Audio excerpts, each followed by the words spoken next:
अवधूत चिंतन श्री गुरुदेव दत्त श्री स्वामी समर्थ। दीपावलीच्या तुम्हाला खूप लक्ष स्वामीने शुभेच्छा।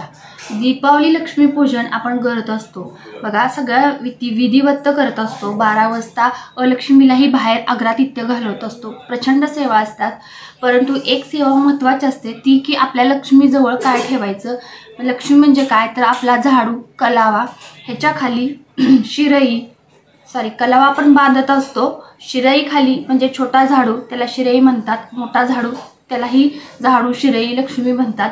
त्याच्या खाली जर ह्या गोष्टी ठेवल्या तर आपल्याला वर्षभर कशाची कमतरता भासत नाहीये। मागच्या वर्षी ज्याने हा तोडगा केला असेल तर त्याचं काय करायचं हेही मी ह्या व्हिडिओमध्ये सांगितलं जाणार आहे, तर तुम्ही व्हिडिओ संपूर्ण पहा म्हणजे तुमच्या लक्षात येईल।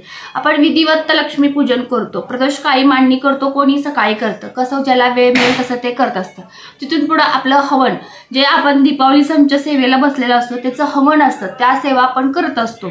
त्याच्यानंतर आरती करून आपण सगळ्या गोष्टी विधिवत करत असतो। परंतु आपण जिथं झाडू ठेवतो त्याच्या खाली पिवळं वस्त्र घ्यायचं, साधारण पोतली होईल एवढं, पिवळं, भगवी, लाल, तुम्हाला कुठलं जमेल बघा। तिन्ही मधला एकच कलर असावा, दुसरा काळा, निळा, जांभळा असलं नसावे। हे 3 कलरचं छोटासा एवढंसं कापड चौकोनी आकाराचं असावं, ते घ्यायचं। त्यात 1 रुपयाचं नाणं, 2 लवंगा आणि 4 मिरे घ्यायचे। त्याच्यावर एक स्वामी समर्थ महाराजांची जप, 1 कुबेर मंत्र, 1 महालक्ष्मी गायत्री मंत्र, 1 विष्णू गायत्री मंत्र बघा। कुबेर मंत्र, लक्ष्मी गायत्री मंत्र, विष्णू गायत्री मंत्र, गायत्री मंत्र, हे मंत्र आपण आणि स्वामी समर्थ महाराजांचा जप। कारण कुठलीही सेवा करताना आपण गुरूंना प्राधान्य देऊनच सेवा करत असतो, म्हणून महाराजांचा एक जप करायचा।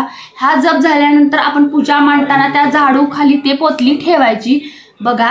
पूजा झाल्यानंतर रात्रभर ते ठेवून द्यायची। लक्ष्मी पूजनाचं हे रात्रभर ठेवलं की सकाळी काय करायचं, सकाळी आपण देवपूजा केल्यानंतर तीच पोतली घ्यायची, स्वामी समर्थ महाराजांच्या जवळ ठेवायची, परत ती पोतली सोडायची, त्याच्यावर हळदी कुंकू धूप दीप न ओळायचा आणि त्यातलं 1 रुपयाचं नाणं आपल्या पर्समध्ये, उद्योग व्यवसाय असेल तर काउंटरला किंवा तुमच्या कपाटात जिथे तुम्ही धन संपत्ती आपण काही ठेवतो त्या ठिकाणी ठेवून द्यायचं। तुम्हाला कुठे जमेल तिथे ठेवा। ह्यानं काय होतं, लक्ष्मी प्राप्ती होते। जी काही सेवा आपण केलेली असते त्याचं फळ निश्चित मिळतं।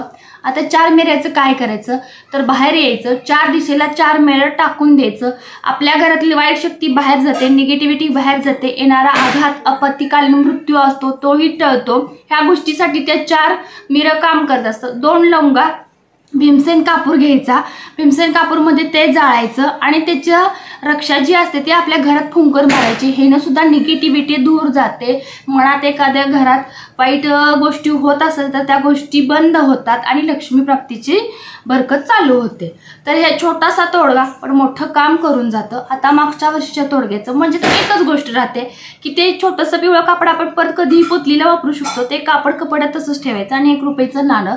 तर ते 1 रुपयाचं नाणं काय करायचं आपण तर ते 1 रुपयाचं नाणं तुम्ही दिवाळीत म्हणजे ह्या वर्षी कुठल्या गोष्ट केंद्रात जात असाल तर ते केंद्रात दान करा, किंवा मग 1 रुपयाचं कुठल्या गोष्टी चांगल्या शुभ कार्याला खर्च करा। 1 रुपया सुद्धा अनन्यसाधारण महत्त्व असतं आणि नवीन हा रुपया त्या ठिकाणी ठेवून द्यायचा असतो।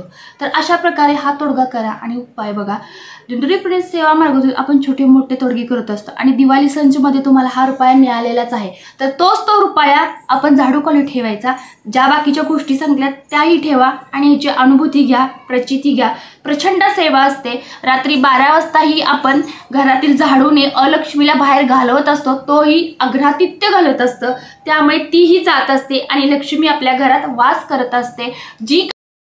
आपण जी काही सेवा मनाभावे करत असतो ती महाराजांच्यापर्यंत पोहोचली जाते, भगवान विष्णूपर्यंत पोहोचली जाते, माता लक्ष्मीपर्यंत पोहोचलीच जाते।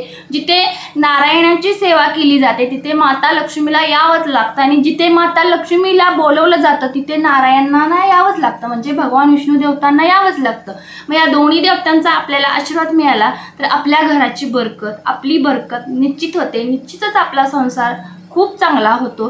परंतु आपण सेवा ती मनातील पॉझिटिव्हिटीने केली पाहिजे। कुठलीही सेवा असो, स्वामी समर्थ महाराजांच्या कोणत्याही सेवा तुम्ही करायला गेला तर तुमच्या मनापासून ते तयारी झाली पाहिजे सेवेची, तेव्हा तर कुठे तुम्हाला पॉझिटिव्ह रिझल्ट दिसतो। कुठलीही सेवा असो, आपल्या मनाशी आपण ह्या सेवेने आपल्याला प्रचिती मिळाली जाणार आहे। आणि त्या सेवेची फलश्रुती मिळते हे तुम्हालाही माहीत असतं, कारण आपली सेवा ही अंधश्रद्धाची सेवा नाही आहे. आपली सेवा दिंडोरी प्रणित सेवा मार्गातून स्वामी समर्थ महाराजांचे परमपूज्य गुरुमाऊलींनी सांगितलेले तोडगे असतात.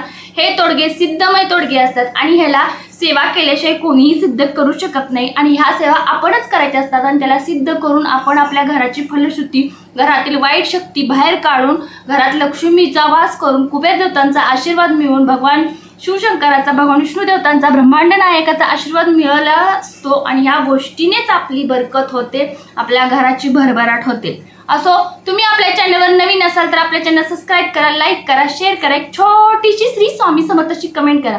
कमेंट खाली तुमच्या सेवेबाबतीत काही प्रश्न असतील तेही बिनधास्त विचारा. शेजारी बेल आयकॉन प्रेस करायला विसरू नका, जेणेकरून नवीन येणारे व्हिडिओचं नोटिफिकेशन सर्वात प्रथम तुम्हाला मिळून जाईल. सांगितलेली सेवा स्वामी समर्थ महाराजांच्या चरणी रुजू करते आणि आजचा आपला व्हिडिओ इथंच थांबवते. अवधूत चिंतन श्री गुरुदेव दत्त, सद्गुरु श्री स्वामी समर्थ. जय जय स्वामी समर्थ.